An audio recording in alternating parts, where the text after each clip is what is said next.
Reconnaître le bolet rude. Ce champignon très commun pousse de juin jusqu'en automne à proximité des bouleaux. Gérard Blondeau, naturaliste, organise des sorties de découverte mycologique dans le Val d'Oise. Dans les forêts domaniales, il y a une tolérance.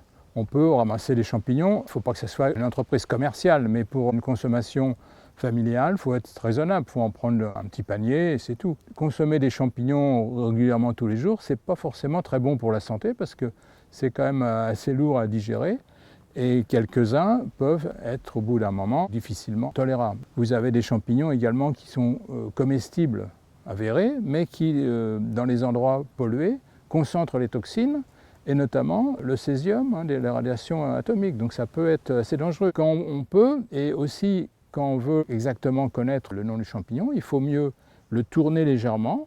Ça va casser les mycéliums de la base, mais on aura la queue du champignon, le pied. Et ça peut apporter des informations parce que certains ont un pied plus ou moins allongé et ça ne détruit pas le milieu. Alors voilà un joli champignon.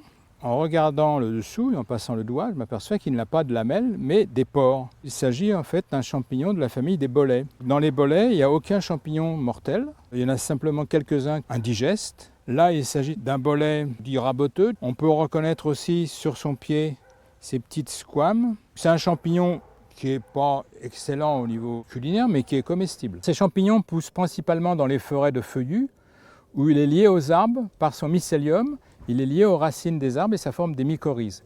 Les arbres vont retrouver, grâce aux champignons, plus d'humidité, plus de sels minéraux, et le champignon retrouvera le carbone qui lui manque. Il faut bien savoir aussi que quand vous avez cueilli ce champignon, vous l'avez mis dans un panier, pas avec les autres et pas dans un sac plastique surtout, où vous retrouvez au fond une bouillie. Si on veut consommer ce champignon, il faut savoir qu'un champignon contient beaucoup d'eau.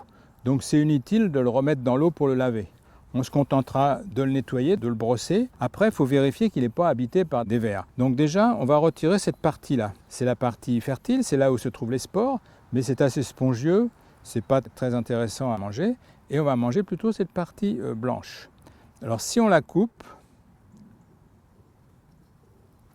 on peut vérifier, elle est absolument parfaite, il n'y a aucun trou de verre. Donc ça, c'est consommable. On ne consomme pas le pied qui est trop dur, on le coupera. Mais avant de le couper, si jamais il y avait quelques vers qui étaient encore à l'intérieur, c'est intéressant de le conserver en hauteur comme ça, de façon à ce que les vers souvent montent, ils vont monter dans le pied, et ensuite on pourra couper le pied. Vous coupez le pied et vous avez cette partie-là qui est bonne à consommer. On peut congeler les champignons, tout juste cueillis et nettoyés.